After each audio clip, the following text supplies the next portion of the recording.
अब बबुआ एगो शेर बोल लो। छोटू पासवान श्री श्री 108 बाबा किराना गांव का हम नाबालक बेटा बोल रहे हैं। कुछ शहर एक बोलना चाहते हैं। बोलिए सब बोलिए। माफी को गलत नहीं लगना, माफी मांगते हैं। जब उठती है समुद्र में लहर तो किनारा ढूंढा जाता है। जब उठती है समुद्र में लहर तो किनारा ढूंढा जाता है। जब हमारी दिल में दर्द होती है तो नजारा ढूंढा जाता है।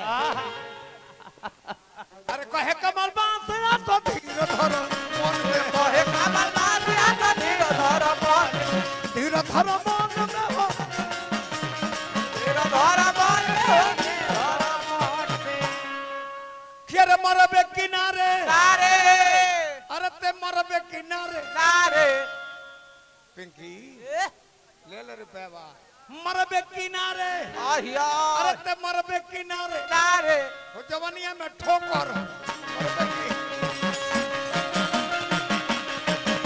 जवानिया में ठोकर जवानिया में ठोकर